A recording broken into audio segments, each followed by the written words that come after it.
Restons debout un instant alors que nous courbons la tête pour prier. Et maintenant, pendant que nos têtes sont inclinées, et j'ai confiance que nos cœurs aussi sont inclinés, j'aimerais savoir combien ici ce soir voudraient qu'on pense à eux dans la prière pour quelque chose de spécial. Voulez-vous simplement lever la main pour dire « Oh Dieu, donne-moi ce que je recherche ce soir ». Que le Seigneur vous bénisse. Notre Père Céleste, comme nous nous approchons maintenant humblement de ce grand trône de la grâce, par la foi, nous avançons dans l'au-delà,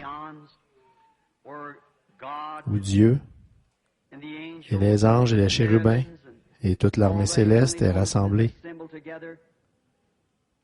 Car il a dit que même un moineau ne peut pas tomber par terre sans que le Père Céleste ne le sache. Combien plus il sait alors qu'ici, des centaines de personnes ont la tête inclinée et t'invoquent pour des demandes spéciales. Père, pose ton regard sur ce monde qui est dans le besoin ce soir, car nous sommes un peuple dans le besoin. Et je prie au Dieu que, parce que nous nous sommes assemblés ici, que nous t'exprimons notre foi en un Dieu vivant qui exauce vraiment la prière. Nous sommes sortis du monde, des incirconcis de cœur et d'oreille, sortis pour vivre une vie séparée et pour vivre en confessant notre foi en toi. Et ce soir, nous avons levé la main et nous disons, nous sommes dans le besoin. Dieu bien-aimé exauce chacune de leurs demandes. Et Père, nous te prions aussi de nous visiter ce soir dans la parole. Nous venons aussi pour être corrigés, pour comprendre, pour que nous sachions comment nous devons vivre en ce jour présent. À quoi nous attendre, quoi faire. Car nous savons que la venue du Seigneur approche d'après tous les signes que les prophètes ont prédits. Nous approchons du moment, Seigneur, où la délivrance complète sera donnée à tes enfants. Ô Dieu, que chacun de nous, nous y soyons, Père, qu'il n'y en ait pas un seul qui manque. C'est dans ce but que nous sommes ici, Seigneur. Nous t'aimons et nous essayons de nous préparer pour cette heure. Parle-nous, nous le demandons encore ce soir, et guéris les malades. Tous ceux qui sont malades et affligés dans la salle, nous te prions de les guérir, Seigneur. Et en particulier ceux qui ont des besoins spirituels. Nous te prions de sauver chaque âme perdue. Remplis chaque croyant du Saint-Esprit et renouvelle la force et la puissance dans tes enfants qui croient. Accorde ces choses, Père. Nous demandons beaucoup parce que tu nous as dit de demander en abondance, demander de grandes choses, beaucoup d'entre elles, afin que nos joies soient rendues parfaites. Et nous les demandons au nom de Jésus-Christ. Amen. Vous pouvez vous asseoir.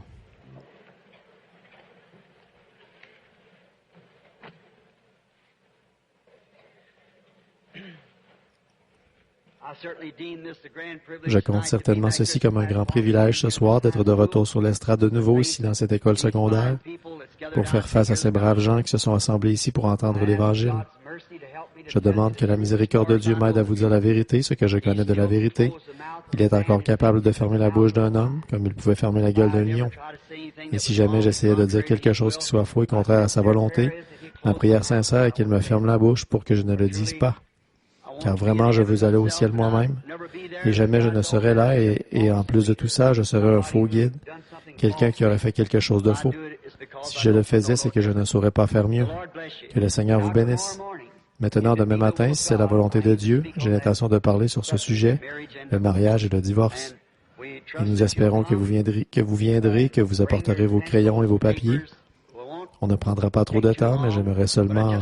C'est d'abord pour ça que je suis revenu ici, en Indiana, parce que je vous avais promis ça. Et j'essaierai demain matin. Si je ne le fais pas demain matin, je le ferai demain soir, mais je vais essayer demain matin, si le Seigneur le veut, de parler de ce sujet, les deux écoles de pensée. Et que Dieu nous aide à savoir ce qui est la vérité, juste à savoir ce qui est la vérité pour que nous puissions marcher dans la vérité et dans la lumière. Vous savez, j'avais un vieil ami de couleur. Il disait, frère Billy, il disait, je ne veux pas d'agneau au fleuve. Il disait, je veux avoir mon billet dans ma main. Et quand le coup de sifflet retentira, je ne veux pas avoir d'ennui là-bas. J'ai demandé au Seigneur il y a longtemps s'il y a quelque chose qui ne va pas, que je le règle maintenant même. Il disait, parce qu'il fera sombre et orageux ce matin où la barque partira pour l'autre côté. Il disait, je ne veux rien qui s'interpose. Je veux m'occuper de tout ça maintenant. C'est pour ça qu'on est ici, pour essayer de nous occuper de tout ce qui peut s'interposer pour qu'on puisse monter à bord en cette heure-là. Maintenant, je ne vais pas vous parler très longtemps ce soir parce qu'on a 2 réunions demain. Et ensuite, je partirai directement pour ailleurs pour d'autres réunions. Mais maintenant, dans le livre du Deutéronome, je voudrais lire au chapitre 16 les 3 premiers versets de Deutéronome 16, 1 à 3. Observe le mois d'Abib et célèbre la Pâque, l'Éternel ton Dieu. C'est dans le 4e mois d'Abib que l'Éternel ton Dieu t'a fait sortir d'Égypte pendant la nuit. Tu sacrifieras la Pâque à l'Éternel ton Dieu, tes victimes de menu et de gros bétail, dans le lieu que l'Éternel a choisi pour y faire résider son nom.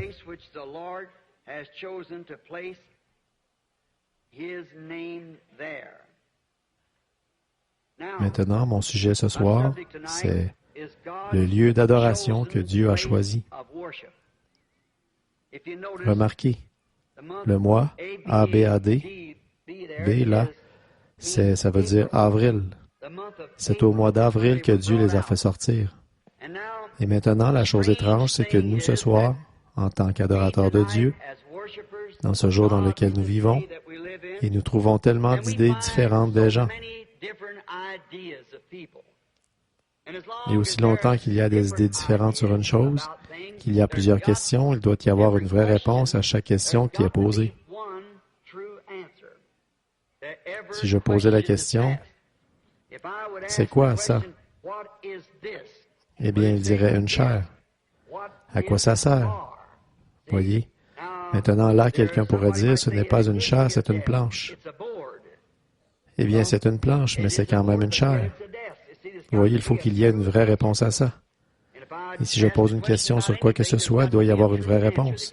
Il peut y avoir quelque chose qui approche, mais il doit y avoir une réponse vraie, directe à chaque question. Ainsi donc, à chaque question qui se pose dans notre vie, il doit y avoir une réponse vraie, correcte. Et maintenant, aujourd'hui, on entend dire tellement de nos gens dans le monde aujourd'hui. Comme je suis missionnaire, j'ai fait plusieurs voyages outre-mer et autour du monde. J'ai été en contact avec beaucoup de religions différentes, comme Bouddha, et les musulmans, et les Sikhs, et les Jains, et quoi encore? Des religions du monde. Et puis ici, chez nous, aux États-Unis, et d'autres pays étrangers, de rencontrer toutes nos différentes églises, comme nos églises dénominationnelles, en commençant par la catholique romaine primitive, et ensuite la grecque, et ainsi de suite, et les différents rites, et ensuite jusqu'aux tous les âges dénominationnels de 900 et quelques dénominations protestantes. Maintenant, chacune d'entre elles, bien sûr, on peut voir leur idée et je ne peux pas le leur reprocher. Chacune croit qu'elles sont la vérité, qu'elles ont la vérité. Et les gens qui appartiennent à ces églises devraient croire ça parce qu'ils ont établi leur destinée éternelle sur l'enseignement de cette église-là.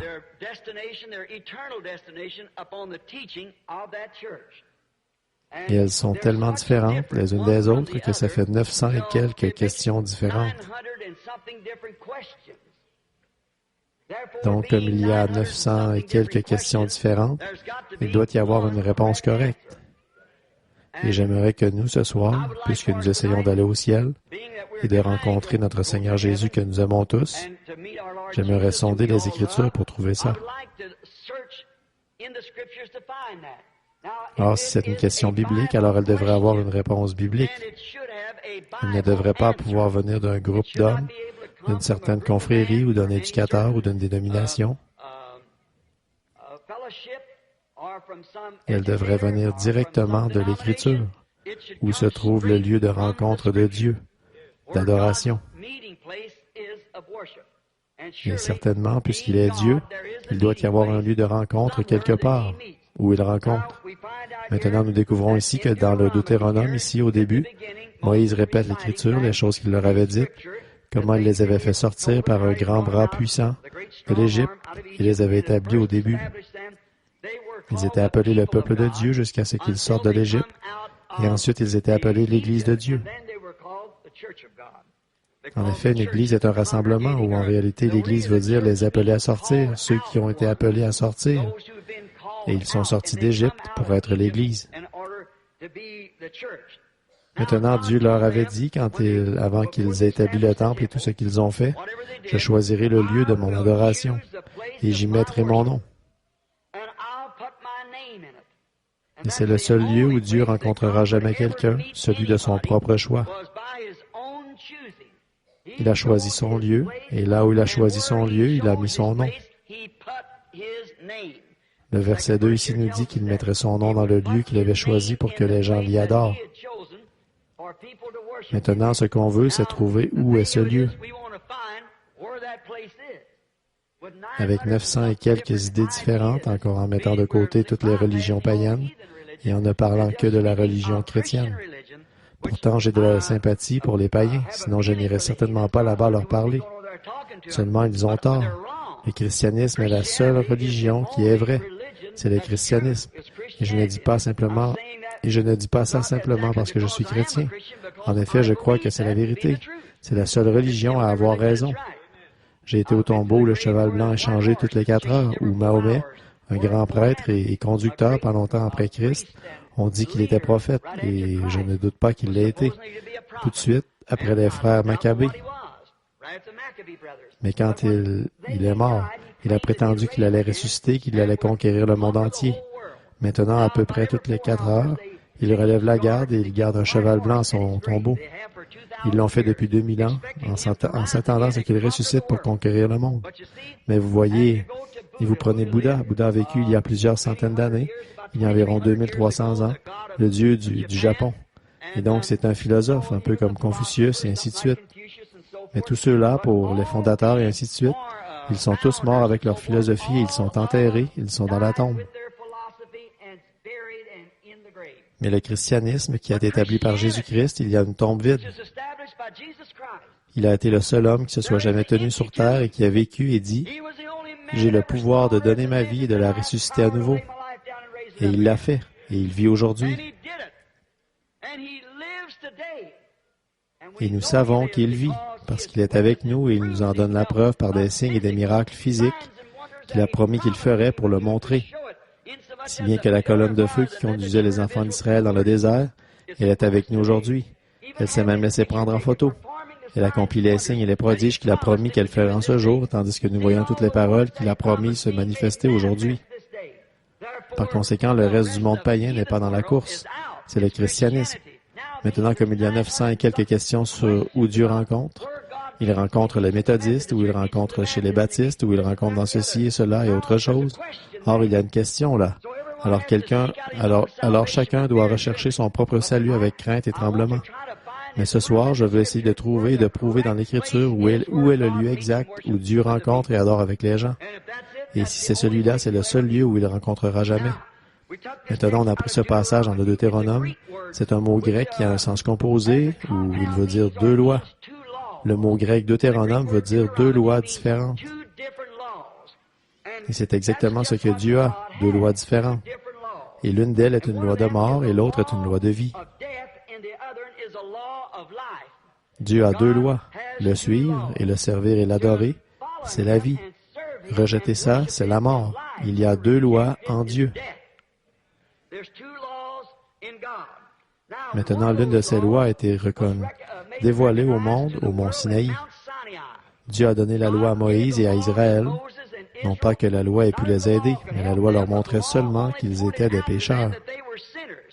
Avant ça, ils ne savaient pas ce que c'était le péché avant d'avoir une loi. Il ne peut pas y avoir de loi sans sanction. Une loi sans sanction n'est pas une loi. Ainsi donc, transgresser la loi, c'est le péché, et le salaire du péché, c'est la mort. Ainsi donc, avant que Dieu leur ait donné une loi, aucune transgression ne leur est imputée. S'il n'y a pas une loi ici qui dit qu'on n'a pas le droit de rouler à plus de 20 000 à l'heure, alors vous pouvez rouler à plus de 20 000 à l'heure. Mais quand il y a une loi qui l'interdit, alors il y a une loi et une peine pour la sanctionner. Maintenant, la mort, la loi de la mort, c'était les commandements donnés sur le mont Sinaï, qui montraient à l'homme qu'il était pécheur. Et s'il transgressait la loi de Dieu, il mourrait. Mais il n'y a pas de salut dans la loi. C'était seulement un gendarme qui pouvait vous mettre en prison. Il n'avait rien pour vous en faire sortir. Mais il a aussi donné une autre loi. C'était au mont du Calvaire où le péché a été imputé à Jésus-Christ. Et là, la peine a été acquittée. et pas sans la loi.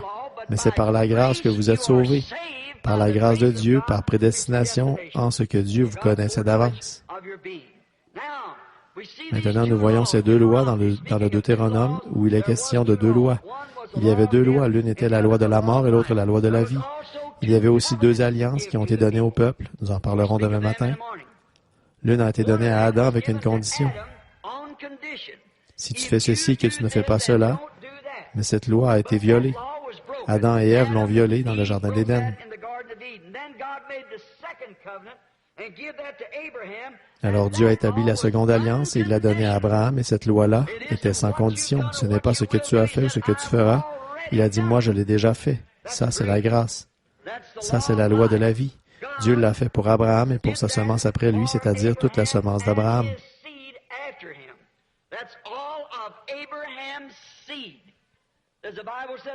Comme la Bible le dit, tout Israël sera sauvé.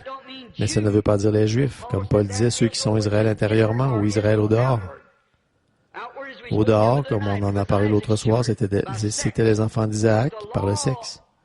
Mais la loi de Dieu, c'était à travers Christ, qui était la semence royale d'Abraham, que par grâce, tout Israël est sauvé. C'est-à-dire tous ceux qui sont en Christ sont sauvés. Tous la seconde alliance de Dieu. Mais toutes ces choses préfiguraient Christ. Maintenant, remarquez le verset 2. Le verset 2 ici, dans Deutéronome 16, « Adore dans le lieu que j'ai choisi. » Maintenant, vous devez adorer Dieu. Il a dit dans le lieu que j'ai choisi, pas celui que quelqu'un d'autre a choisi, mais celui que moi, j'ai choisi. Or, si Dieu a choisi un endroit, alors il est de notre intérêt de voir ce qu'il en a dit. Et où se trouve-t-il? Je veux le trouver parce que vraiment, je veux l'adorer. Nous sommes tous ici ce soir pour l'adorer. Nous sommes assis ici ce soir des méthodistes, des baptistes, des catholiques, des témoins de Jéhovah, des chrétiens scientistes et tout. Mais nous cherchons tous quelque chose. Nous voulons connaître la vérité. La Bible dit, vous connaîtrez la vérité et la vérité vous affranchira. Quelqu'un, vous ne pouvez pas savoir ce que vous faites, vous ne savez pas comment le faire avant de savoir comment vous y prendre. Ou plutôt, vous ne savez pas quoi faire avant de savoir comment vous y prendre. Vous devez savoir ce que vous faites et comment le faire. Ceci nous montre que Dieu a un lieu de rencontre pour ses adorateurs, un endroit précis. C'est dans ce lieu-là seulement que Dieu rencontre ses adorateurs. Maintenant aussi, le lieu qu'il a choisi pour ses adorateurs, il a dit qu'il y mettrait son nom. Maintenant, parcourons l'Écriture pour trouver où est ce lieu.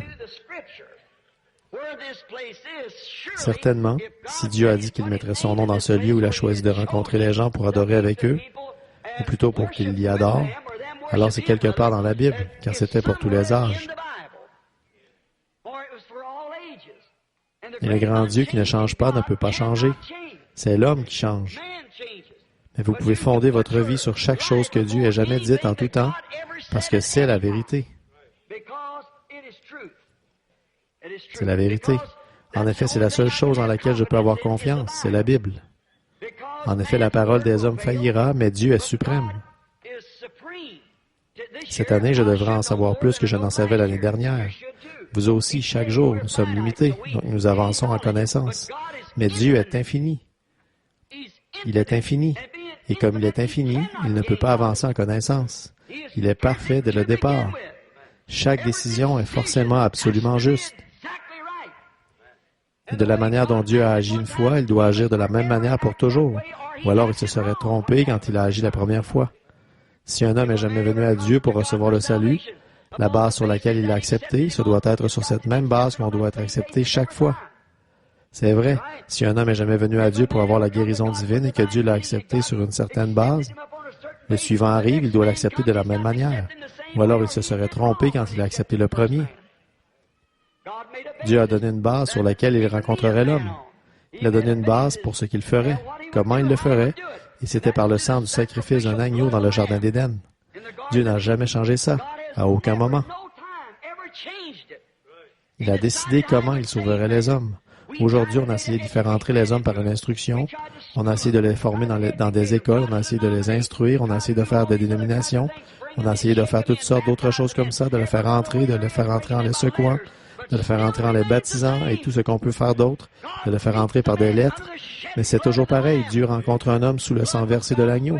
C'est par le sang que Dieu l'a fait au commencement, et c'est par le sang que Dieu le fait ce soir. C'est bien de faire pénitence et toutes ces choses, mais c'est seulement par le sang qu'on peut avoir le salut. Le sang, c'est la seule manière que Dieu a choisie pour sauver les hommes, et il ne peut pas changer ça. Job avait la même chose, il savait qu'il était injuste parce qu'il avait offert le sacrifice que Dieu avait exigé de lui. Maintenant, cherchons là pour trouver où est cet endroit, l'endroit où il a mis son nom. Il va falloir qu'on trouve où il a mis son nom. Alors, si on trouve quel est le nom de Dieu et où il l'a mis, à ce moment-là, on aura trouvé le lieu d'adoration dès qu'on a trouvé ça, dès qu'on aura trouvé ça. Toutes ces choses, bien sûr, c'était une ombre des choses à venir. Toute la loi préfigurait les choses à venir. Tout comme la lune est une ombre du soleil. Elle sert en l'absence du soleil, tout comme l'Église doit servir en l'absence du FILS de Dieu. En l'absence du Fils, la lumière mineure, l'Église, les croyants servent Dieu et donnent la lumière en l'absence du Fils. Mais quand le soleil se lève, on ne voit plus la lune, parce qu'elle s'est couchée. Elle n'a plus besoin de sa lumière, parce qu'elle ne donne qu'une lumière indirecte qu'elle tire du soleil. Maintenant, le soleil et la lune, c'est comme le mari et la femme, l'Église et Christ. Et nous voyons que comme ces choses sont une ombre de Christ, tous les sacrifices, toutes les fêtes et tout ce qu'il y avait dans l'Ancien Testament préfigurait Christ, tout comme l'ombre qui se projette sur le sol. Maintenant, voici où on va devoir trouver le bon lieu d'adoration, c'est de reprendre l'Ancien Testament ici, où il a été donné, de voir ce que ces choses étaient. Maintenant, quand une ombre est projetée sur le sol, on peut dire si c'est un homme, une femme, une bête ou quoi que ce soit, parce que ça fait une ombre sur le sol. Et quand cette ombre raccourcit, l'ombre, c'est le négatif. Il ne peut pas y avoir de négatif sans qu'il y ait un positif. Donc, quand le positif se rapproche du négatif, le négatif est absorbé dans le positif. L'ombre et le positif se rejoignent et c'est ce qui donne le positif. Ici, toutes les anciennes choses, dit la Bible, dans l'Ancien Testament, étaient des ombres des choses à venir. Alors, par conséquent, Christ était l'ombre des choses à venir.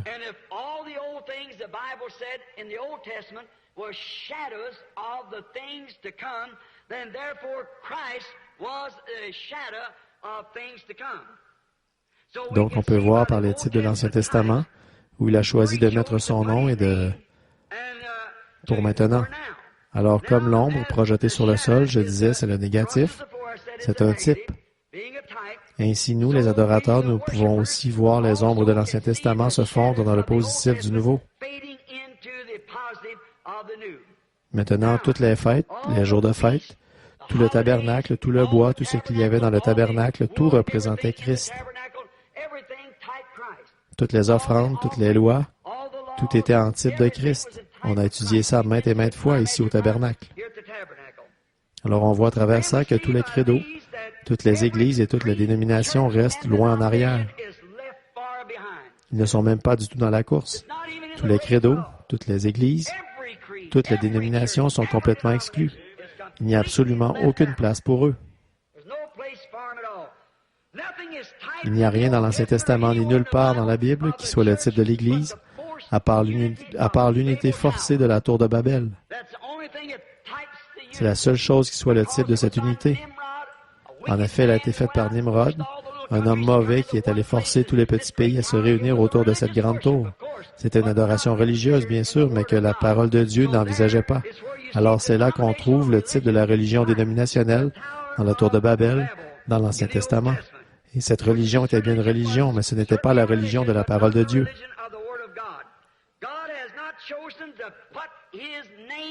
Dieu n'a pas choisi de mettre son nom dans aucune dénomination. Je veux qu'on me donne le passage de l'Écriture si c'est le cas. Je sais qu'ils prétendent qu'il l'a fait, mais il ne l'a pas fait. Il ne peut pas mettre son nom en plusieurs lieux, car il a dit qu'il avait mis son nom dans un seul lieu. Et ce lieu-là, chacune de nos dénominations aime à prétendre que c'est eux, ce lieu-là. Mais c'est contraire. Mais où est-ce qu'il a mis son nom? Maintenant, et lui, d'abord, quel est son nom? On va devoir, trouver quel est le nom de Dieu, d'abord, pour pouvoir trouver ce qu'il met en ce lieu-là. Maintenant, on voit qu'il avait beaucoup de titres. Il a été appelé Père, ce qui est un titre. Il a été appelé Fils, ce qui est un titre. Il a été appelé Saint-Esprit, ce qui est un titre. Il a été appelé la Rose de Saron, ce qui est un titre. le lys de la vallée, un titre, l'étoile du matin, Jéhovah Jireh, Jéhovah Rapha, 7 différents noms de rachat composés, et c'étaient tous des titres. Aucun d'entre eux n'était un nom. Mais il a un nom. Quand il a rencontré Moïse, il n'avait pas encore de nom, et il a dit à Moïse, « Je suis celui qui suis. » Et quand nous voyons Jésus sur terre, qui parle dans Hébreux, chapitre 6, excusez-moi, c'est dans l'Évangile de Jean, chapitre 6, il a dit, « Je suis celui qui suis. » Il disait comment? Tu es un homme qui n'a pas plus de 50 ans et tu dis que tu avais Abraham? Il a dit avant qu'Abraham fût, je suis. Et je suis était celui, le buisson ardent, la colonne de feu qui était dans le buisson ardent à l'époque de Moïse. Le je suis. Et là, on voit que Jésus a dit aussi, je suis venu au nom de mon Père et vous ne m'avez point reçu. Donc, le nom du Père doit être Jésus. C'est vrai. Le nom du Père, c'est Jésus, parce que Jésus l'a dit. Je porte le nom de mon Père, je viens au nom de mon Père, et vous ne m'avez pas reçu. Donc, son nom, c'était Jésus. Et Gabriel l'a appelé Jésus, les prophètes l'ont appelé Jésus, et il était absolument Jésus. Avant sa naissance, le saint prophète lui a même donné le nom d'Emmanuel, ce qui veut dire Dieu avec nous. Puis Dieu a été manifesté dans la chair afin d'ôter le péché du monde. Et quand il l'a fait, il lui a été donné le nom de Jésus. Donc le nom, c'est Jésus. Et le nom a été placé dans un homme, pas une église, pas une dénomination, pas un credo, mais un homme.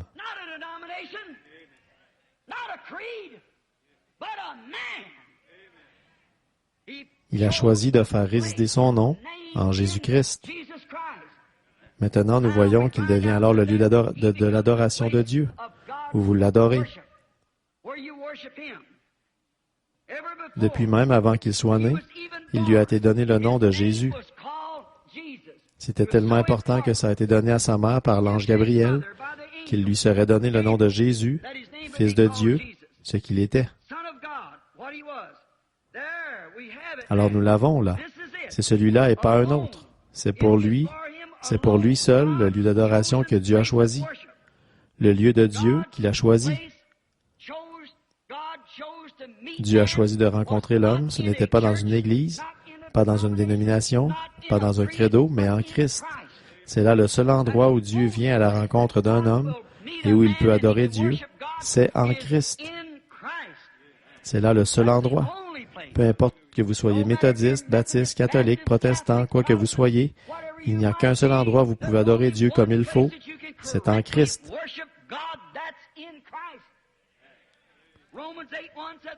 Romains 8.1 a dit, « Il n'y a donc maintenant aucune condamnation pour ceux qui sont en Jésus-Christ, qui marchent, non selon la chair, mais selon l'Esprit. » C'est l'Évangile. Nous pouvons être en désaccord sur des credos. Nous pouvons être en désaccord sur des théories humaines. Vous pouvez aller à une église méthodiste, vous devez être un méthodiste, une baptiste, une catholique, mais une fois que vous avez été baptisé en Christ et que vous êtes devenu un membre de son corps, il n'y a plus de différence. Les murs de séparation sont renversés, vous êtes libre parce que vous êtes en Jésus-Christ. Et vous adorez Dieu en esprit et en vérité quand vous êtes en Jésus-Christ. Le plan de Dieu, c'est que vous l'adoriez en Jésus-Christ. Maintenant, aucune dénomination d'Église ne peut prétendre ceci. Personne ne peut prétendre cela.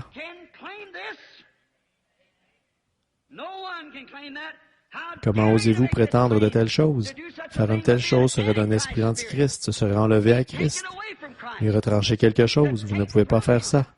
Christ est le seul lieu où Dieu rencontre les adorateurs.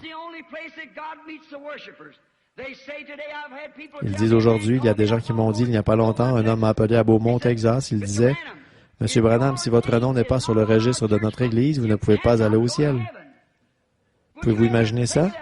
N'allez jamais croire une chose pareille. Ils pensent que vous devez appartenir à une certaine Église, là, sinon vous ne pouvez pas aller au ciel. C'est faux. Croire ça, c'est antichrist. Je dirais ceci. Si vous croyez un tel esprit, vous êtes perdu. C'est une bonne preuve que vous êtes perdu parce que c'est enlevé de ce que Dieu a fait. Dieu n'a jamais mis son nom dans aucune Église. Il l'a mis dans son Fils, Jésus-Christ, quand lui et son Fils sont devenus un. C'est là le véritable lieu d'adoration. Il n'y a pas d'autre fondement de poser, pas d'autre rocher. Sur Christ, le rocher solide, je me tiens. Tout autre sol est du sable mouvant. Les dénominations vont s'effondrer et tomber, les nations auront une fin, mais lui demeurera toujours. Pas d'autre lieu qu'un homme puisse trouver pour adorer Dieu, où Dieu lui répondra, pas d'autre lieu qu'en Jésus-Christ. C'est le seul lieu où Dieu a choisi de mettre son nom, et c'est le seul lieu où il rencontre l'homme pour l'adoration. Vous êtes perdus à croire quoi que ce soit d'autre. Remarquez, les 7 fêtes juives étaient toutes célébrées dans le même lieu. Ils n'ont jamais célébré une fête ici pour les méthodistes, et une par ici pour les baptistes, une par là-bas pour les presbytériens, une par ici pour les catholiques, et une pour les protestants. Les 7 fêtes étaient toutes célébrées dans le même lieu. C'est un très beau type ici. On vient d'étudier les 7 âges de l'Église pour montrer que Dieu garde tous les 7 âges de l'Église dans la parole. Parce que chaque âge de l'Église a produit une partie de la parole, et quand il la produisait, et il voyait la lumière. Tout comme les premiers qui ont découvert qu'on devait baptiser au nom de Jésus. Qu'est-ce qu'ils ont fait? Ils en ont fait une dénomination et elle est morte aussitôt. Alors Dieu est tout de suite passé à quelqu'un d'autre. Il ne reste pas dans un de ses credos et de ses dogmes. Il n'a rien à faire avec ça. Il n'y a rien de perverti en Dieu. La parole de Dieu est sainte, sans mélange. Christ est le point central d'adoration de Dieu. Il est Dieu. Les 7 fêtes devaient toutes être célébrées dans ce même lieu. On ne pouvait pas célébrer la fête ailleurs, mais ces 7 lieux, ces 7 fêtes de l'année devaient être célébrées en un même lieu. C'est pourquoi le 7 âges de l'Église devait venir d'un seul et même lieu, c'était Christ, qui parlait dans tous les 7 âges de l'Église. C'est absolument vrai, un type des 7 âges de l'Église, mais ils en ont fait des dénominations. Maintenant, examinons un autre type pendant qu'on y est. C'est le type de la Pâque qui préfigurait Jésus. Ici, on remarque le sacrifice du sang par la mort. Le sacrifice du sang, c'était l'endroit qui préfigurait Christ.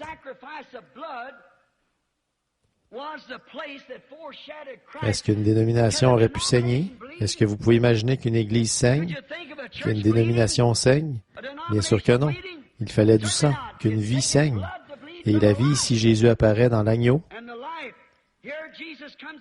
L'agneau était un type de Christ, et il préfigurait Christ, parce qu'il était l'agneau de Dieu, présenté par Jean, qui ôte le péché du monde. Nous voyons Jésus qui apparaît ici dans Exode, chapitre 12. Remarquez, c'était le seul lieu que la mort ne pouvait pas frapper. Quand la mort était sur le point de frapper le pays, il devait y avoir un lieu précis. Tous ceux qui n'étaient pas là-dessous mourraient. Un seul lieu. Maintenant, ça ne voulait pas dire que c'était une seule maison, mais il y avait un seul lieu, c'est là que l'agneau était tué. Là où il y avait le sang de l'agneau, l'ange de la mort ne pouvait pas frapper parce que c'était le seul lieu où Dieu avait mis son nom. Et cet agneau a été nommé là-bas au début, un agneau. Remarquez, c'était le seul endroit où il ne pouvait pas frapper. Et maintenant, c'est pareil aujourd'hui. Il n'y a qu'un seul endroit où la mort spirituelle ne peut pas frapper, c'est la parole. La mort ne peut pas frapper la parole, parce que c'est la parole vivante de Dieu. Et quand vous y mettez des credos, la parole se retire. Elle se séparera comme l'eau se sépare de l'huile. On ne peut pas les mélanger. Donc vous voyez, quand le credo entre dans une dénomination, ils suivent tous le credo. Et la parole s'éteint et passe à quelqu'un d'autre et la fait continuer à augmenter.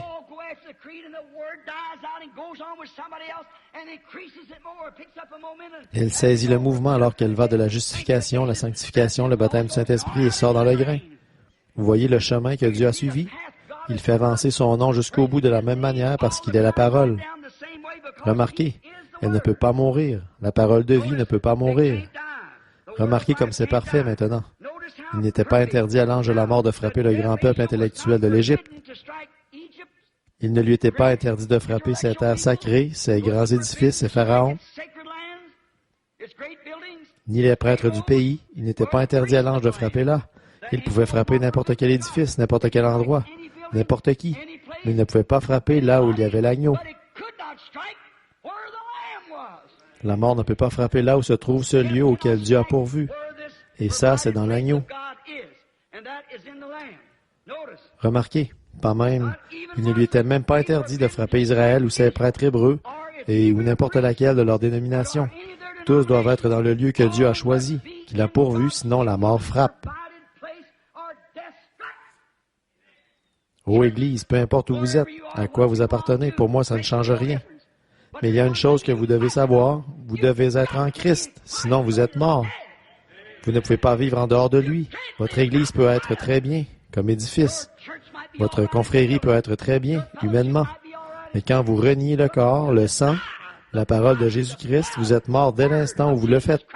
C'est le lieu d'adoration que Dieu a choisi. C'est là que se trouve son nom, exactement. C'est là qu'il a choisi de mettre son nom. Pas dans l'Église, mais dans le Fils, Jésus-Christ.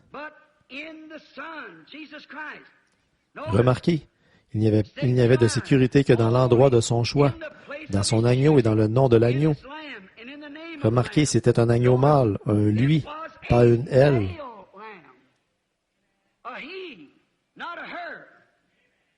Pas une église, elle, mais son nom à lui, pas son nom à elle. Là où il allait rencontrer les gens, ce n'était pas dans son nom à elle, mais dans son nom à lui, l'agneau.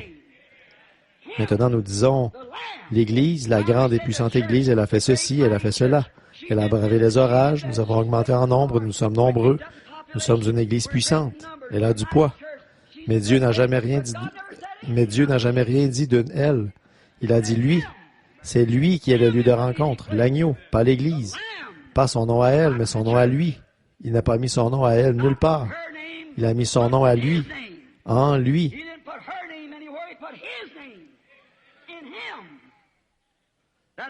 C'est pourquoi tout ce que nous devons faire, ou parole ou acte, nous devons le faire au nom de Jésus-Christ. Si nous prions, nous devons prier au nom de Jésus. Si nous demandons quelque chose, nous devons le demander au nom de Jésus. Si nous marchons au nom de Jésus. Si nous parlons au nom de Jésus. Si nous baptisons, nous devons baptiser au nom de Jésus-Christ. Car tout ce que nous faisons en parole ou en acte, faites-le au nom de Jésus-Christ. Une fois, un homme discutait de ça avec moi et il me disait, Frère Branham, ma femme, Il disait, elle, son nom est une telle.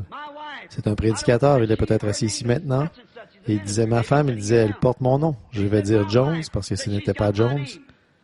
Il disait, eh bien, elle n'est pas obligée de se lever chaque matin, de prendre le balai et de dire, maintenant je passe le balai au nom de Jones, et je fais la vaisselle au nom de Jones, et je raccommode des habits au nom de Jones. Il disait, je crois qu'il n'y a pas besoin de citer de nom du tout. J'ai dit, je crois qu'il faut le faire. C'est vrai. Et il a dit, eh bien, elle n'a pas besoin de dire, tout ce qu'elle fait, c'est au nom de Jones, dès le départ. J'ai dit, mais vous n'avez pas pu passer dans la rue, la prendre et lui dire, viens avec moi, Jones. Il a fallu qu'elle devienne d'abord, par une cérémonie de mariage, une Jones. Sinon, vous vivez dans l'adultère. Et si vous êtes baptisé de n'importe quelle autre manière que dans le nom de Jésus-Christ, c'est un baptême adultère, qui ne se trouve pas dans la Bible. Ensuite, tout ce que vous faites en parole ou en acte, faites-le au nom de Jésus. Après ça, ce que vous faites. Mais vous devez d'abord prendre son nom. Il y a beaucoup de braves femmes dans cette salle ce soir, des femmes honnêtes, respectables, mais il n'y a qu'une, Mme William Branham. C'est elle qui rentre à la maison avec moi. C'est elle qui est ma femme. Il y a des braves gens dans le monde, de bonnes églises, mais il n'y a qu'une Madame Jésus-Christ et c'est elle qui vient chercher. C'est là que se trouve son nom. C'est là que se trouve son adoration. En elle et en elle seule. C'est vrai. Oh oui, monsieur. Nous voyons que c'est vrai.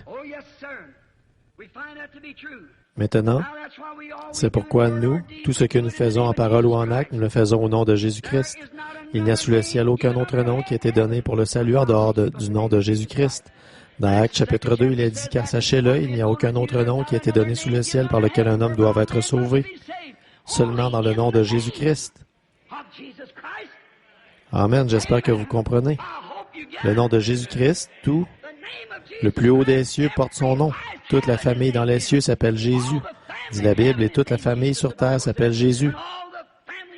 Alors voilà le nom que Dieu a choisi et où il l'a mis. C'est son lieu d'adoration, en Jésus-Christ. Maintenant, nous savons qu'il en est ainsi, pas d'autre lieu pour adorer qu'en lui. Il n'y a sous le ciel aucun autre nom qui a été donné parmi les hommes par lequel ils doivent être sauvés. Son nom est le nom de rédemption de Dieu. Dieu porte le nom de Jéhovah Jireh, Jéhovah Rapha, Jéhovah Jireh. Le Seigneur pardonne tous tes péchés. Jéhovah Rapha, le Seigneur guérit toutes tes maladies. Il a eu beaucoup de titres, mais il a un seul nom de rédemption qui appartient à la race humaine, et c'est le nom de Jésus. Voilà son nom qu'il a choisi de mettre. Où est-ce qu'il l'a mis? Il l'a mis en Christ. Tous les autres noms d'église, credo, titres, se confier en eux, c'est la mort.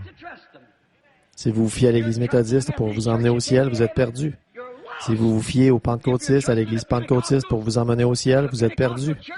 Et l'Église baptiste, luthérienne, presbytérienne, catholique ou n'importe quelle autre, si vous vous fiez à leur nom, ou à leur titre, ou à leur credo, vous êtes perdu. En effet, vous ne pouvez même pas adorer avant d'être d'abord entré dans le lieu d'adoration. Amen. C'est là le seul lieu où Dieu rencontre l'adorateur, c'est le lieu où il a choisi de mettre son nom. Tous les autres, si vous vous confiez en eux, vous mourrez. Là aussi, une autre ombre de Jésus. Ici, j'ai noté ça, le passage de l'Écriture. Là aussi, il est préfiguré ici. Il doit être sans défaut. L'endroit où il met son nom, cet agneau doit être sans défaut. Maintenant, à quelle dénomination ou système pouvez-vous attribuer ça? À quelle église? Catholique, protestante, juive, quelle qu'elle soit? À quel système, dénomination est-ce qu'on peut attribuer ça? À être sans défaut. Tout ça, c'est rejeté et refusé. Mais il y a un lieu. Alléluia, ce lieu, c'est en Jésus-Christ. Lui, il est sans défaut. En lui, il n'y a aucune faute. Vous ne pouvez pas attribuer ça. Tous ces gens qui essaient de le faire, de dire que leur Église est sans faute et tout ça, ils sont souillés, désobéissants à la parole, ils aiment à moitié morts, laodicéens, un credo, et ce n'est pas la vérité. Mais jusqu'à Pilate lui-même, son ennemi, il a dit « Je ne peux rien trouver de coupable en lui ». Son propre ennemi a témoigné de ce qu'il n'y avait rien de coupable en lui. Vous ne pouvez lui attribuer aucun péché. Il a dit au prêtre de son temps, « Lequel d'entre vous peut m'accuser de péché? Qui peut me montrer que je suis un pécheur? Nommez-moi une seule Église qui puisse dire qu'ils n'ont jamais rien fait de mal. Franchement, il n'y en a pas une seule, presque, qui n'ait pas commis des meurtres. Il fait tout ce qu'on peut trouver dans les annales, ou presque. Et pourtant, il continue à prétendre à être... Non, ce n'est pas le lieu de rencontre de Dieu pour l'adoration, dans aucun credo ni dans aucune dénomination. Mes amis, je ne veux pas blesser, mais je suis responsable d'un message. Et ce message, c'est « Sortez de cette souillure ». Et si je vous demande de sortir, où est-ce que je vais vous amener? Est-ce que je vous amènerai au Branham Tabernacle? Il est tout aussi fautif que n'importe lequel des autres. Mais il y a un endroit où je peux vous amener, où vous êtes en sécurité et protégé de la mort. C'est en Jésus-Christ. C'est le lieu d'adoration de Dieu. Voilà le lieu où je vous présente ce soir. Voilà le lieu que je vous présente ce soir, là où Dieu a mis son nom. Là où il a promis qu'il rencontrerait toute personne qui y entrerait, qu'il adorerait avec elle et festoierait avec elle, c'est en Christ. Pas dans une église, pas dans un tabernacle. Mais en Christ, c'est lui le tabernacle de Dieu. C'est lui le lieu où Dieu est entré lui-même et en qui il a demeuré. Celui-ci est mon Fils bien-aimé en qui je me plais à demeurer. C'est là que Dieu a établi sa demeure, qu'il a apporté son nom et sur qui il l'a placé. Jésus-Christ. Donc son nom a été mis dans un homme, son Fils, Jésus-Christ, en qui il a établi sa demeure, et dans ce tabernacle-là. Alors qu'en type, l'ancienne Jérusalem, les anciennes fêtes, l'ancien temple, c'était un type. Quand la fumée est entrée, le jour où l'arche est entrée de l'Alliance, et qu'elle s'est installée là, et la voix de Dieu s'est fait entendre de là. De même, la voix de Dieu s'est fait entendre en entrant dans le tabernacle. Jésus-Christ, en effet, l'ancien, le naturel, était un type et un ombre du nouveau, et une ombre du nouveau. Et quand il est entré en Christ, il a dit, « Celui-ci est mon Fils bien-aimé en qui je me plais à demeurer. Et je choisirai le lieu où je mettrai mon nom, et où je rencontrerai l'homme, et où j'adorerai. » Dieu a choisi le lieu, pas dans une dénomination d'église, mais en Jésus-Christ. Oui, monsieur. Il doit aussi, comme je l'ai dit, être sans défaut. Ça, aucune dénomination ne peut prétendre l'être. Elles le font, elles sont antichrist. Maintenant, nous voyons ici, remarquez son ombre encore. L'agneau doit être gardé. Ça se trouve dans Exode 12, si vous le notez, Exode 12, 3 à 6. L'agneau doit être gardé pendant 4 jours pour être éprouvé, pour voir encore s'il est digne d'aller au sacrifice. Il doit être pris, examiné maintes et maintes fois pendant 4 jours pour voir s'il a un défaut, pour voir s'il a une maladie, pour voir si l'agneau a quelque chose qui ne va pas. Il doit être gardé 4 jours. Maintenant, remarquez, il y en a peut-être parmi vous qui pensaient que c'était un peu tuer le 14. Mais vous vous souvenez, il prenait l'agneau le 10e jour du mois et il le tuait le 14e jour du mois, vous voyez, c'est-à-dire qu'il était gardé pendant 4 jours. Or, Jésus, le nom de Dieu, l'agneau, est entré à Jérusalem et il n'en est ressorti qu'après sa mort, sa mise au tombeau et sa résurrection. Il a été gardé sous le regard des critiques pendant 4 jours et 4 nuits. Comme cet agneau était parfaitement typifié, gardé pendant 4 jours. C'est là que Pilate a dit, « Je ne peux rien trouver en lui de coupable. » Une autre ombre de lui, aucun de ses os ne pouvait être brisé, ce qui a été parfaitement quand ils n'ont pas pu. Quand ils mettaient à mort le sacrifice, ils n'avaient pas le droit de briser un os, sinon il était refusé. Ils avaient déjà levé le marteau pour briser les os des jambes de Christ quand ils ont dit, « Il est déjà mort », ils lui ont percé le côté et ils ont trouvé du sang et de l'eau. Remarquez encore une autre chose glorieuse ici. Je ne voudrais pas la laisser de côté, c'est qu'il était représenté dans les offrandes, l'offrande de farine. Je me souviens qu'une fois, il y avait une école dans la Bible qu'on appelait l'école des prophètes, et c'était toute une école. Et on voit qu'un jour, il est allé là-bas à cette école et ils ont dit, ils l'ont prié de partir, il disait, quand tu es là, c'est trop en ordre. Alors il voulait qu'il s'en aille. Et ils sont sortis pour aller lui chercher à dîner, et un groupe de prêtres sont sortis ou des prophètes pour aller chercher des pois pour lui préparer à dîner. Et quand ils sont allés, ils en ont ramassé un grand tablier tout plein, et quand ils sont revenus, c'était des coloquins sauvages, ce qui est du poison, et ils les ont jetés dans le pot. Le potage s'est mis à bouillir et quelqu'un a dit, hélas, la mort est dans le pot. Maintenant, on ne peut même pas manger. Et Élie a dit, apportez-moi une poignée de farine. Et il a pris la farine et il l'a jetée dans le pot et il a dit, mangez. Le pot est guéri. L'offrande de farine, c'était Christ. Chaque grain devait être pareil et chaque petit morceau de farine devait être moulu pareil pour l'offrande de farine, ce qui montre qu'il est le guérisseur. Il substitue et il enlève la mort et met la vie par les 2 lois. Alléluia, là où il y a la mort, il y a un endroit. Quand Christ entre, la vie entre. Il est la même hier, aujourd'hui et pour toujours. Et là où il y avait la mort, c'est devenu la vie. Parce qu'on y a fait entrer Christ, l'offrande de farine.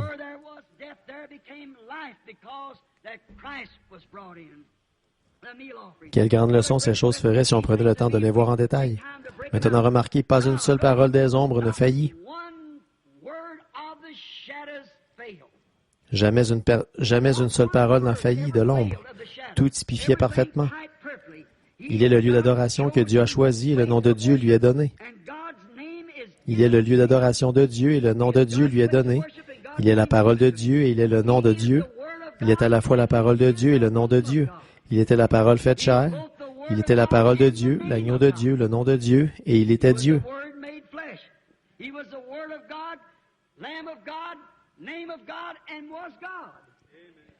Voilà ce qu'il était, le lieu choisi, le seul pour adorer Dieu. Et Dieu refuse tout autre lieu que dans Jésus-Christ. Vous ne pouvez pas l'adorer nulle part. Il a dit, c'est en vain qu'il m'adore, en enseignant comme doctrine les commandements d'hommes. Aujourd'hui, on a des credos, des dogmes et tout, qui enseignent que ceci est le chemin, que cela est le chemin. Et Jésus a dit, je suis le chemin, la vérité et la vie, et nul ne peut venir à Dieu que par moi. Autrement dit, je suis la porte de la bergerie. Tous ceux du dehors sont des voleurs. Il est le seul accès. Il est la porte. Il est le chemin, la vérité, la vie, tout ce qu'il y a. La seule entrée, le seul lieu, la seule adoration, le seul nom. Tout est relié à Jésus-Christ. Tout l'Ancien Testament lui est relié. Le Nouveau Testament lui est relié. Et l'Église aujourd'hui lui est reliée par la parole de son commandement. Il n'y a aucun autre lieu, aucun autre nom, ni nulle part où Dieu ait jamais promis de rencontrer l'homme, rien qu'en Jésus-Christ, le lieu d'adoration qu'il a choisi. Remarquez, Dieu n'a promis de rencontrer ses adorateurs que dans ce lieu-là seul, et c'est par son propre choix. Pas par notre choix, pas selon notre pensée, mais selon sa pensée à lui, son choix à lui. Et ce serait le lieu où il mettrait son nom, le lieu qu'il choisirait. Alors on voit qu'on trouve où était son nom, ce qu'il a choisi par son propre choix. Maintenant qu'on a trouvé le lieu où il a mis son nom, c'est-à-dire en Jésus-Christ, et il n'y a aucun autre lieu ni aucun autre nom. Est-ce que vous êtes convaincu de ça? Dites Amen. Maintenant, ce qu'il y a, c'est que si on trouve où est ce lieu, le lieu d'adoration n'est accepté nulle part, seulement en Christ. Vous pouvez vous repentir, vous pouvez faire ça, mais vous n'adorez pas encore, vous demandez le pardon. Pierre a dit, le jour de la Pentecôte, quand ils les ont tous vus en train de parler en langue et qu'il se produisait des grands prodiges et des miracles, ils se sont mis à rire, l'Église l'a fait en disant, « Ces hommes sont pleins de vin doux, ils se comportent comme des gens ivres. » Marie, la Vierge et tous, ils étaient ensemble, ils étaient 120, et ils titubaient comme des hommes ivres, et ils parlaient en langue, et ils faisaient ces choses bizarres. Ils disaient, « Ces hommes sont pleins de vin doux. » Mais Pierre s'est levé, il a dit, « Hommes, frères, ces hommes ne sont pas pleins de vin doux, car ce n'est que la 3e heure du jour. » Mais c'est ici ce qui a été dit par le prophète Joël. « Il arrivera dans les derniers jours, dit Dieu, je répandrai mon esprit sur toute chair, vos fils et vos filles prophétiseront. Sur mes servantes et ma servante, je répandrai de mon esprit. Je ferai paraître des prodiges en haut dans les cieux et sur la terre, du feu, des colonnes de feu, des vapeurs de fumée. Il arrivera avant que le jour grand et terrible du Seigneur arrive, que quiconque invoquera le nom du Seigneur sera sauvé. » Quand ils entendirent ceci, ils eurent le cœur vivement touché et ils dirent, « Hommes frères, que pouvons-nous faire? » Pierre dit, « Repentez-vous chacun de vous et soyez baptisés au nom de Jésus-Christ pour le pardon de vos péchés, et vous recevrez le don du Saint-Esprit. »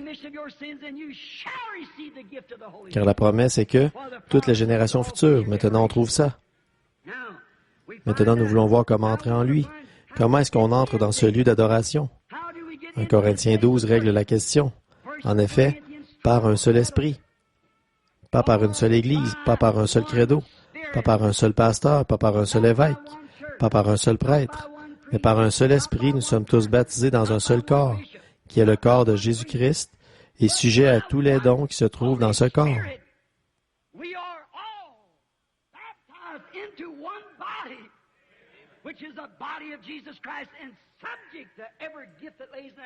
Oui, monsieur. Pas pour une adhésion, pas en récitant des credos, pas en se faisant gonfler, en se laissant tomber, en serrant la main, ni rien d'autre. Mais c'est par naissance que nous sommes baptisés dans le corps de Jésus-Christ. Amen. Par un seul Saint-Esprit, nous sommes tous baptisés dans un seul corps. Et qu'est-ce que ce corps? Au commencement était la parole, et la parole était avec Dieu, et la parole était Dieu. Et la parole a été faite chair, et elle a habité parmi nous. Comment pouvons-nous être dans ce corps et en nier une seule parole, ou la placer quelque part ailleurs, qu'elle ne soit même pas dans le corps? Comment est-ce que nous pourrions jamais faire ça? Le lieu choisi par Dieu.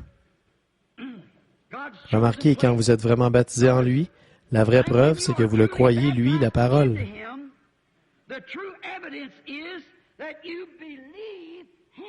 Comment pouvez-vous être une partie de lui et ensuite le renier? Comment est-ce que je peux nier que ma main, c'est ma main? Si je fais ça, il y a quelque chose qui ne tourne pas rond chez moi mentalement. Et comment est-ce que je peux? S'il y a quelque chose qui ne tourne pas rond chez moi mentalement parce que je nie que c'est ma main, que je nie que c'est mon pied, alors il y a quelque chose qui ne tourne pas rond spirituellement chez le croyant qui nie toute parole que Dieu a jamais dite et promise. Il y a quelque chose qui ne tourne pas rond spirituellement chez ce prétendu croyant. Vous ne pouvez pas nier une seule lettre de lui parce que vous en êtes devenu une partie. Vous êtes une partie de lui parce que vous êtes baptisé en lui. Par le Saint-Esprit vous a fait entrer dans le corps de Jésus-Christ. Comme c'est beau. Dieu avait un certain lieu où il rencontrait Abraham, et c'est là qu'Abraham adorait, tout le long du Testament. Et sa parole promise sera interprétée en vous par lui. Est-ce que vous avez saisi ça? La parole qu'il a promis d'accomplir dans le jour où vous vivez, vous serez une épître écrite de Dieu, lue de tous les hommes. Non pas ce que vous prétendez, mais ce que Dieu fait à travers vous parlera plus fort que tout ce que vous pourriez prétendre. Dieu a dit, voici les signes qui accompagneront ceux qui auront cru. Ça parle à travers vous. Il a parlé de cet âge-ci, ce qu'il y aurait maintenant. Les croyants de cet âge-ci doivent croire ceci, ce qu'il a promis aujourd'hui, tout comme ils devaient entrer dans l'arche pour être sauvés, sortir d'Égypte pour être sauvés. Ils doivent entrer en Christ pour être sauvés maintenant, entrer dans le message parole qu'il est le même hier, aujourd'hui et pour toujours. Comment est-ce que vous y entrez? Par le baptême. Le baptême de quoi? D'eau? Par le Saint-Esprit. Un seul esprit, nous sommes tous baptisés dans ce seul corps. Et sa parole promise, vous n'aurez pas à l'interpréter. C'est lui qui l'interprétera à travers vous. Ce que vous faites, ce qu'il a promis de faire, l'Église qui le suit sera tellement semblable à lui que les gens sauront.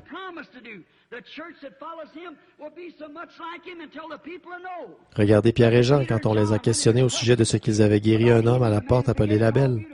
Ils ont dit qu'ils ont vu les sacrificateurs là, ils ont vu que c'était des hommes du peuple sans instruction, mais ils les ont reconnus pour avoir été avec Jésus. Parce que quoi? Ils faisaient les choses que lui avait faites. Ils devaient s'occuper des affaires du Père. Et aujourd'hui, ça doit être pareil. Maintenant, souvenez-vous, il est le même hier, aujourd'hui et pour toujours, car Dieu vous rencontre en lui, le seul lieu qu'il y ait. Car c'est là qu'il a choisi de mettre son nom, en Jésus. Jésus est le nom de Dieu. Souvenez-vous, Père, Fils, Saint-Esprit, ce sont des titres du nom Jésus-Christ. Car Matthieu a dit, allez, faites de toutes les nations des disciples et baptisant au nom du Père, du Fils et du Saint-Esprit. Comme on l'a mal interprété aujourd'hui en disant au nom du Père, nom du Fils, nom du Saint-Esprit, ce n'est même pas écrit. C'est au nom, au singulier, du Père, Fils, Saint-Esprit. Père n'est pas un nom, Fils n'est pas un nom, Saint-Esprit n'est pas un nom, c'est un titre.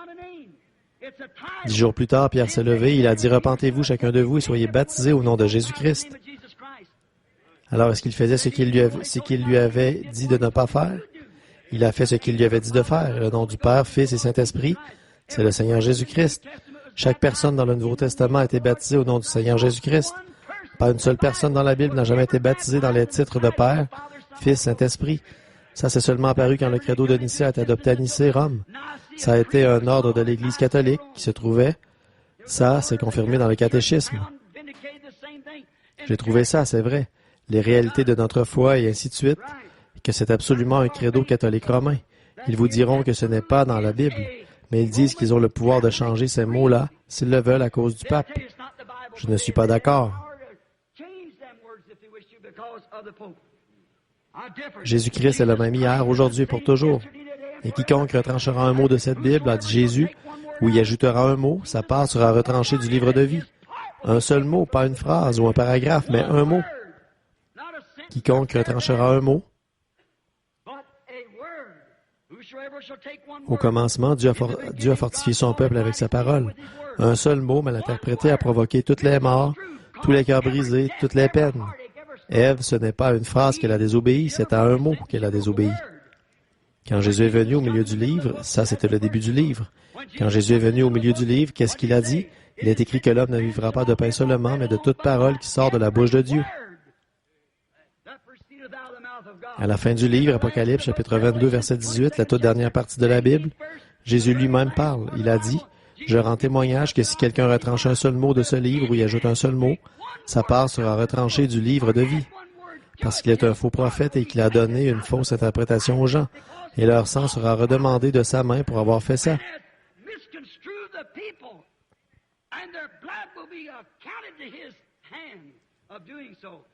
Nous devons garder ce seul lieu d'adoration, c'est-à-dire Jésus-Christ la parole, le même hier, aujourd'hui et pour toujours. Amen. Très bien.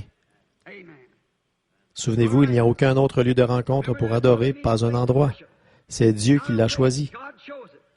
Jean, là-bas, il y a bien longtemps, à la charnière entre le Nouveau et l'Ancien Testament. Écoutez bien maintenant, soyez bien attentifs. Jean, ce grand aigle, est arrivé du désert en volant. Un jour, ses grandes ailes étendues. Il s'est posé sur la rive du Jourdain, un grand prophète aigle qui faisait le pont entre l'Ancien et le Nouveau Testament, et il les a appelés de la droite et de la gauche. Il convoquait un jour de repentance.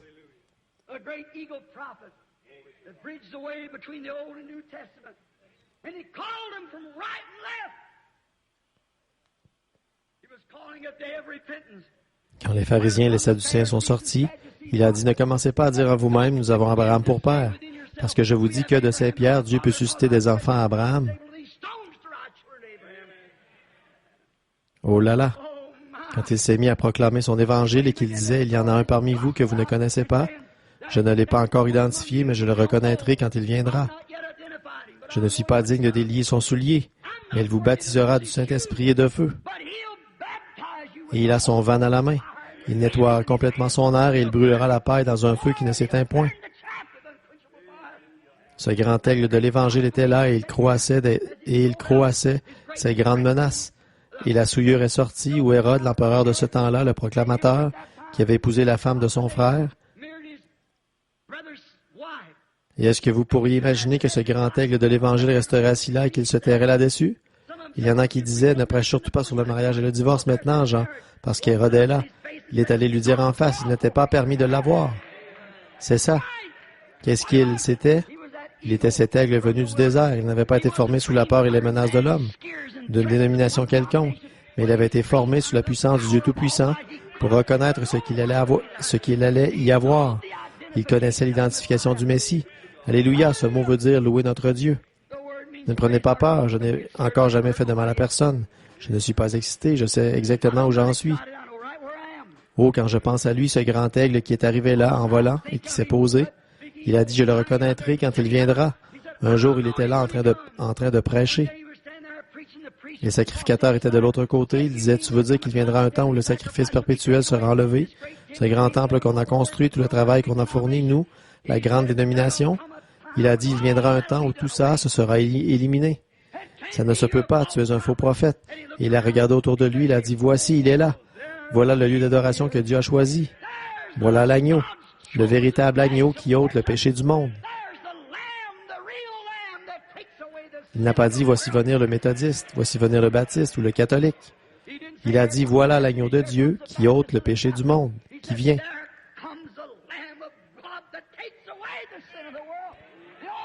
La seule zone protégée qui existe, c'est dans cet agneau de Dieu. C'est en lui seul qu'il y a le salut.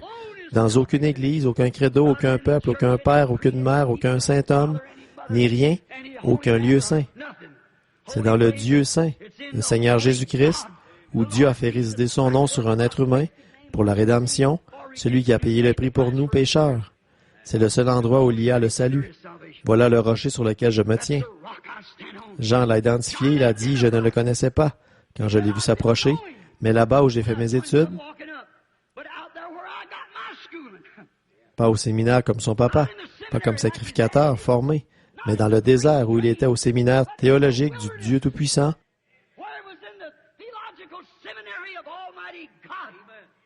à attendre la parole de Dieu. Pas ce qu'un groupe d'hommes avait concocté, mais ce que Dieu en avait dit. Et quand Jean a levé les yeux et qu'il a vu venir l'Esprit, il a dit, « Je rends témoignage, c'est lui. Oh là là! »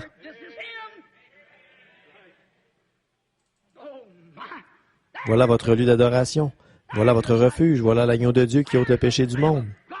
Pas une église, un credo ou quoi que ce soit d'autre, mais l'agneau de Dieu qui ôte le péché du monde. Vous voyez comment Jean classait ça? Il n'a pas dit, c'est vous les pharisiens qui avez raison. Vous les Sadducéens, les Hérodiens, il a dit, voilà l'agneau. Voilà le lieu. Il a le nom. Il est celui-là. Aucun autre nom sous le ciel. Regardez ce que Jésus a dit de Jean maintenant. Un jour, Jean a envoyé voir ce qu'il faisait. Jésus a dit de lui, il était cette grande lumière qui a lui, pour leur montrer le droit chemin qu'il devait suivre avant son avènement, son premier avènement.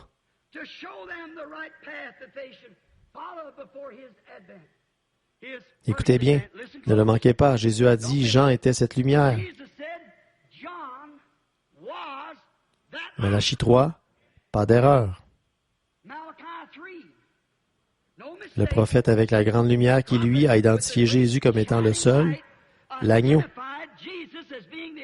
Tous les autres agneaux dont parlaient ces sacrificateurs et toutes ces autres choses, ça n'avait aucun sens. L'agneau était là. L'homme avec la grande lumière qui luisait, dont Jésus a dit qu'il l'était.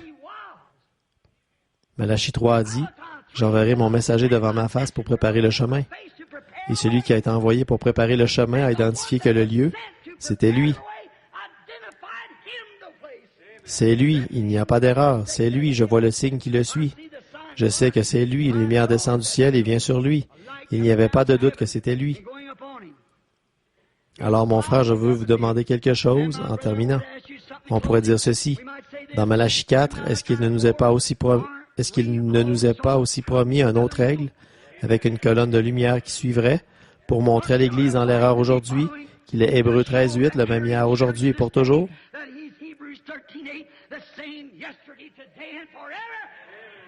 Est-ce qu'il ne nous est pas promis qu'un autre arriverait du désert en volant? Amen, c'est exactement la vérité. Comme ça correspond, comme ça s'accorde avec Luc 17.30 où le Fils de l'homme, l'aigle, se révélera pour anéantir tous les autres lieux d'adoration, comme la dénomination et ainsi de suite. Dieu a choisi son lieu. Jean a dit, « Le voilà. » Et puis il nous a promis la même chose aujourd'hui. Malachie 4, pour amener le cœur des enfants, pour dire qu'il n'est pas mort, que ces choses ne sont pas pour un autre âge. Le baptême au nom de Jésus, ce n'était pas pour une époque reculée, mais il est le même maintenant. Amen. Anéantir tous les autres lieux d'adoration, voilà ce que l'aigle du dernier jour doit faire. Montrer que tout le reste, ça n'a pas de sens, que la dénomination, c'est insensé, mais de leur montrer de nouveau avec le même signe qu'il faisait, qu'il est le même hier, aujourd'hui et pour toujours.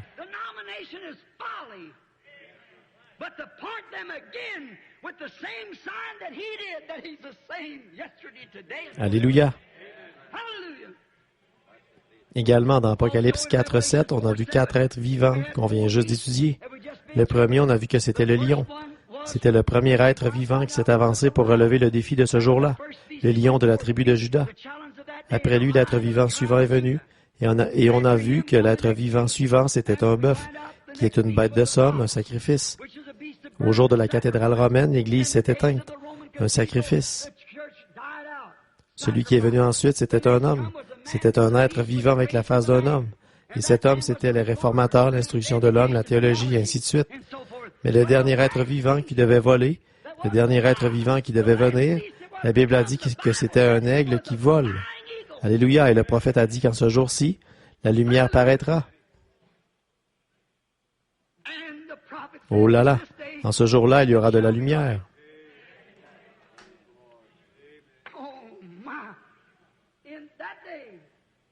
Il y a eu un jour des réformateurs, il y a eu un jour qui n'était qu'une ombre. On ne peut dire ni jour ni nuit, mais au temps du soir, au temps de l'aigle, vers le temps de l'aigle, la lumière paraîtra. Le sentier de la gloire, là, tu le trouveras. C'est dans la voie de l'eau qu'est la lumière d'aujourd'hui, ensevelie dans le précieux nom de Jésus. Jeunes et vieux, repentez-vous de tous vos péchés. Le Saint-Esprit vous baptisera sûrement, car la lumière du soir sont venues. Oui, c'est un fait que Dieu et Christ sont un. Amen. Vers le temps du soir, la lumière paraîtra, le seul lieu choisi par Dieu pour adorer. Oh, qu'est-ce que ce message est venu faire? Qu'est-ce qu'il va faire? Et en son jour, au temps du soir, la lumière paraîtra. Et quoi? Pour accueillir ces enfants qui rentrent à la maison dans la véritable terre promise par le même signe de la colonne de feu qui a conduit les enfants d'Israël à travers le désert. Le lieu choisi par Dieu pour adorer, Jésus-Christ, c'est le seul lieu qu'il y a. C'est le seul nom que Dieu a pour le salut. C'est le nom qu'il a donné à la famille au ciel quand elle est sur terre. C'est Jésus-Christ. Ô Église, ô peuple, amis pécheurs, ne vous confiez en rien d'autre qu'en Jésus-Christ. Ne vous confiez en aucun prédicateur. Ne vous confiez en personne d'autre pour vous sauver. Ne vous confiez dans aucune Église, aucun credo, aucune dénomination. Confiez-vous seulement en Jésus-Christ, car il est la lumière de l'heure. Courbons la tête.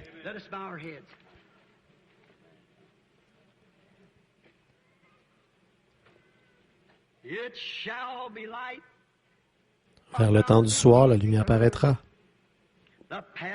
Le sentier de la gloire, là, tu le trouveras. C'est dans la voie de l'eau qu'est la lumière d'aujourd'hui, ensevelie dans le précieux nom de Jésus. Jeunes et vieux, repentez-vous de tous vos péchés. Le Saint-Esprit viendra sûrement en vous. Les lumières du soir sont venues. Oui, c'est un fait que Dieu et Christ sont un.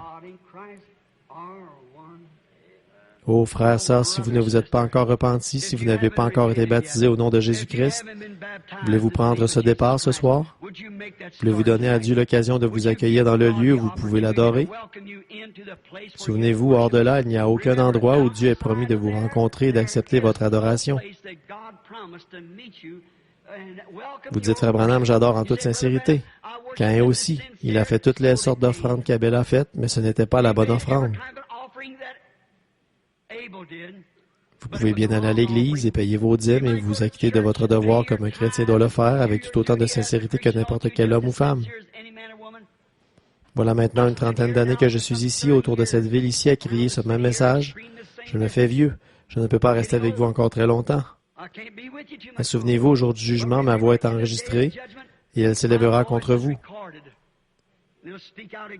Il n'y a qu'un seul lieu où Dieu met son nom, et ce n'est pas dans une église, mais en Jésus. Il n'y a qu'un seul lieu d'adoration, qu'un seul lieu où vous êtes acceptés, et c'est dans le bien-aimé Jésus-Christ.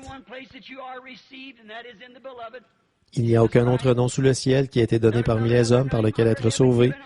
Aucune église, aucun credo, rien du tout. Jésus-Christ. Et c'est ça qui doit être le message de l'heure, ramener les cœurs des enfants, les ramener à la foi, qui a été transmise au sein une fois pour toutes. Ne voulez-vous pas l'accepter ce soir? Et pendant que nous avons la tête inclinée, et ceux qui aimeraient qu'on pense à eux en prière, voulez-vous simplement lever la main? On ne peut pas faire d'appel à l'autel parce qu'il y en a simplement trop. Que Dieu vous bénisse. Ou à ma gauche, il doit y en avoir 300. Maintenant, à ma droite, voulez-vous lever les mains, dire « Je veux qu'on pense à moi ». Il doit y en avoir 150 ou plus à ma droite.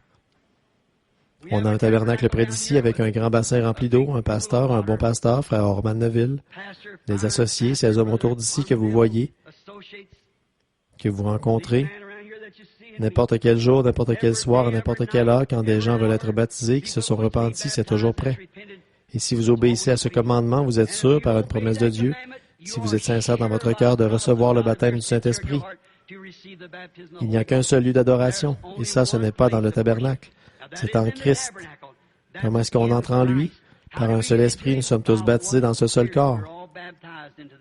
Prions. Dieu bien-aimé, quand ses mains se sont levées, elles ont montré ce qu'il y avait derrière cette main, dans le cœur, une conviction de ce qu'ils sont sûrs qu'ils ont besoin de ton aide.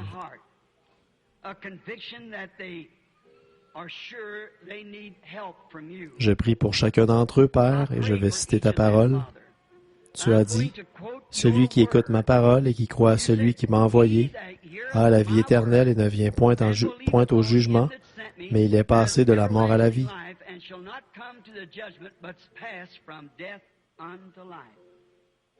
Père, après avoir quitté la ville pendant seulement quelques semaines, en revenant, j'ai demandé, « Et celui-ci? » Mais ils sont partis. Eh bien alors, ils sont partis. Dieu bien-aimé, un par un, nous sommes appelés un par un. Nous devons relever le défi de traverser la vallée de l'ombre de la mort. Et nous devons tous passer par là en tant que mortels.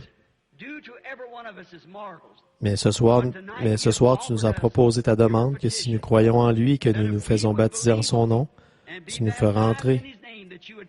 Et alors dans ce corps, le corps de Christ, pas dans l'Église, mais dans le corps de Christ, ce corps a déjà été jugé. Il n'aura pas à passer par le jugement. Dieu a déversé sa colère sur ce corps et ce corps est exempt de péché. Et en étant en lui, ça nous rend exempts de péché, par l'expiation de celui qui est mort pour nous. Et là-dedans, nous sommes en communion les uns avec les autres, alors que le sang de Jésus-Christ, le Fils de Dieu, nous garde purs de tout péché et de toute souillure.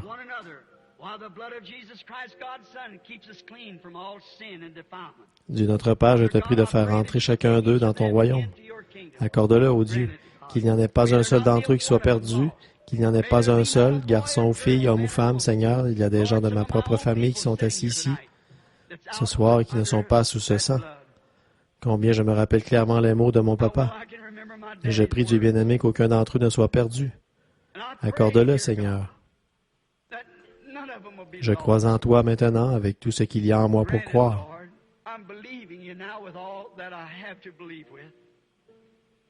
Agis sur mes frères, sœurs, mes amis, ici dans cet endroit ce soir et là-bas, à travers le téléphone. Il y a plusieurs États qui sont à l'écoute partout de la côte est jusqu'à la côte ouest. Je prie Dieu bien-aimé tout là-bas de l'autre côté des déserts, là à Tucson, là-bas en Californie, là au Nevada et en Idaho, tout là-bas dans l'est et autour, là-bas au Texas, pendant que cette invitation est lancée. Il y a des gens assis dans des petites églises, des stations-service, des maisons en train d'écouter. Ô Dieu, que cet homme ou cette femme perdue, ce garçon ou cette fille, qu'ils viennent à toi à l'heure même. Accorde-le maintenant même. Nous le demandons au nom de Jésus, qu'il trouve ce lieu de sécurité pendant qu'il est temps. Alors qu'on voit l'Écriture sur la muraille, la terre qui s'agite, le temps de la délivrance est proche. Une partie de notre pays s'enfonce, l'autre partie est secouée d'explosions, de tremblements de terre, comme Jésus a promis qu'il en serait.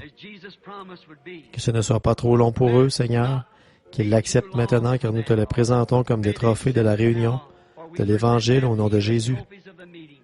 Amen.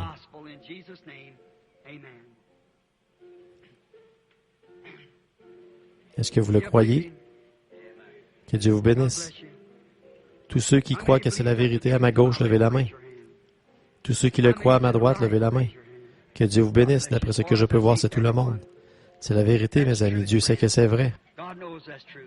Maintenant, quand vous êtes en lui, et parce que vous êtes en lui, vous avez accès à tout ce pourquoi il est mort. Et pourquoi est-ce qu'il est mort? Il était blessé pour nos transgressions, brisé pour notre iniquité. Le châtiment qui nous donne la paix est tombé sur lui, et c'est par ses meurtrissures que nous avons été guéris. Est-ce que vous croyez ça? Croyez-vous en son expiation pour la guérison maintenant? Est-ce qu'il y a des malades parmi nous? Qui lèvent les mains à droite ou à gauche? Des grandes masses de maladies. Je ne peux pas former la ligne. Vous voyez, je n'ai pas impossible de monter sur l'estrade et il n'y a aucun moyen de le faire. Ils font des réunions de prière là-bas aux autres endroits pour les malades dans les églises et tout, et au tabernacle. Je vais vous demander quelque chose. Combien est-ce qu'il y a de croyants? Levez la main. Très bien, je vais vous citer la parole qui est Christ. La dernière commission que Jésus a donnée au monde et à l'Église plutôt, voici ce qu'il a dit. Voici les signes qui accompagneront ceux qui auront cru. S'ils imposent la main aux malades, ceux-ci seront guéris. Tous ceux qui savent que c'est vrai, Marc 16, dites Amen. Très bien, je vous demande en tant que croyant d'imposer la main à quelqu'un qui se trouve devant vous. Imposez simplement la main à quelqu'un qui est devant vous et prions tous une prière les uns pour les autres maintenant. Mettez la main sur quelqu'un près de vous.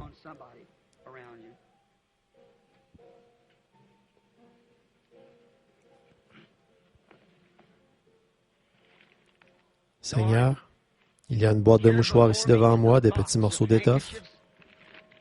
Une brave maman étendue quelque part en train de mourir. Un bébé à l'article de la mort, des malades partout. Nous lisons dans la Bible qu'on prenait de sur le corps de Paul des mouchoirs et des tabliers et qu'on les appliquait sur les malades.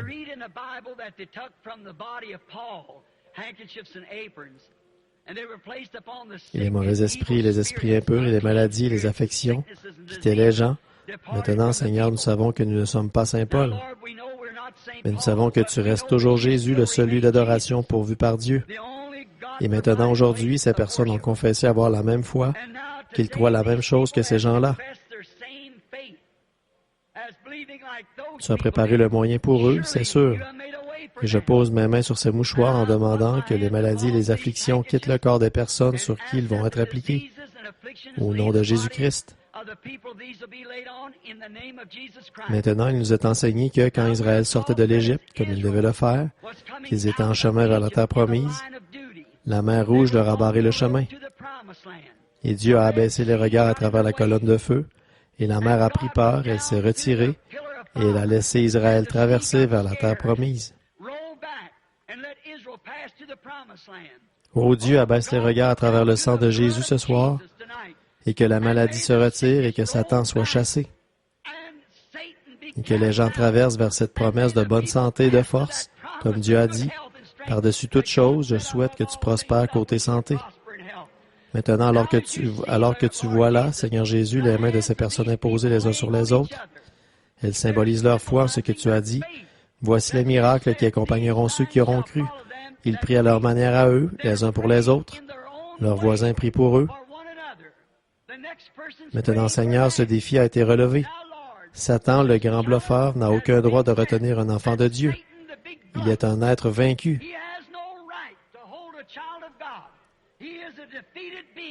Jésus-Christ, le seul lieu d'adoration, le seul vrai nom, l'a vaincu au calvaire. Et nous invoquons son sang maintenant même par lequel il a vaincu toute maladie, toute affection. Et je conjure Satan de quitter cet auditoire au nom de Jésus-Christ, sort de ces gens et qu'il soit libéré. Tous ceux qui acceptent leur guérison sur la base de la parole écrite, rendez-en témoignage en vous levant et en disant « J'accepte maintenant ma guérison au nom de Jésus-Christ. »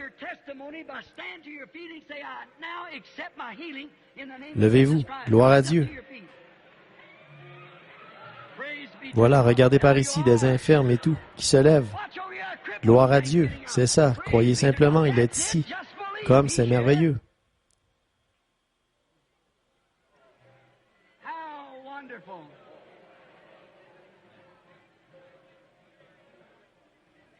Là-bas, dans l'auditoire, à l'extérieur, par les ondes, vous devriez voir. Je pense que tout le monde ici, pour autant que je sache, ou la plupart d'entre eux sont debout en ce moment. Oh, quel moment merveilleux! La présence du Seigneur, voilà. Là où il y a la présence du Seigneur, il y a la liberté. On est libre. L'Esprit de Dieu nous rend libres. Maintenant qu'il nous a guéris, nous le croyons. Il nous a sauvés, nous le croyons. Ceux qui veulent être baptisés, le bassin est prêt. À n'importe quel moment, à n'importe quelle heure où vous voudrez venir, il y aura quelqu'un pour s'en occuper. Et maintenant, je pense qu'avant de terminer, on devrait chanter un bon vieux cantique de l'Église. Je l'aime parce qu'il m'a aimé le premier. Levons les mains vers Dieu et chantons-le de tout notre cœur. Nous aimerions vous retrouver ici demain matin à 9h30, dans ce même bâtiment pour le sujet du mariage et du divorce. Très bien. Chantons-le ensemble maintenant. Je l'aime. Que ce grand auditoire le chante maintenant. Là-bas par les ondes, chantez-le aussi. Parce qu'il m'a aimé le premier.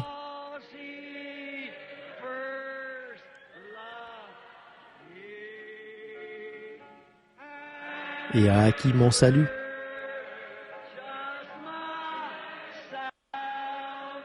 Sur le bois du calvaire.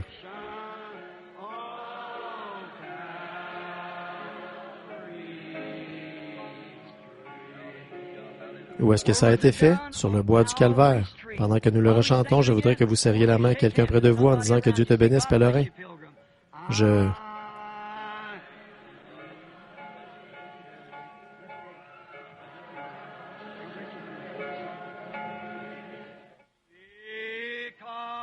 Parce qu'il m'a aimé.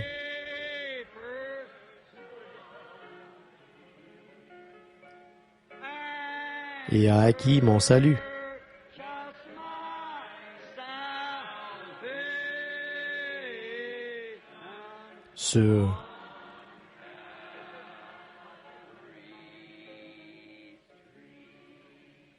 Oh, vous l'aimez, n'est-ce pas?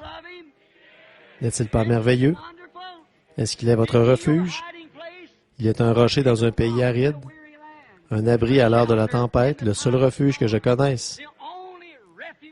C'est pourquoi ma foi regarde à toi, toi, agneau du calvaire, Sauveur divin. Écoute ma prière, enlève toute ma culpabilité, que je sois dès ce jour entier à toi. Levons les mains en le chantant. Ma foi regarde à toi, toi, agneau du calvaire.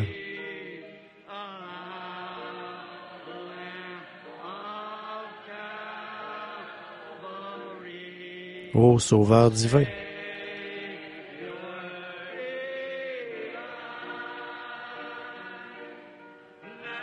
Écoute ma prière. Efface mon péché.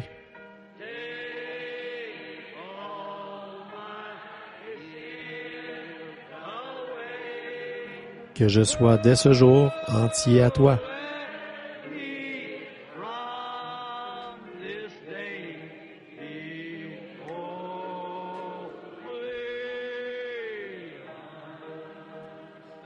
Courbons la tête maintenant pendant que nous le fredonnons.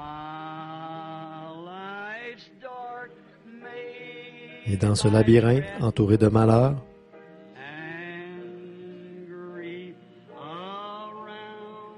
ô, sois mon guide.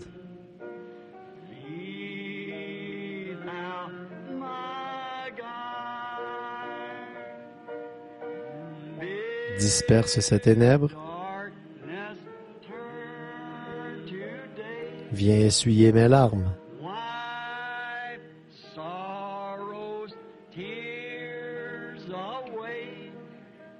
Que jamais loin de toi, je ne m'égare.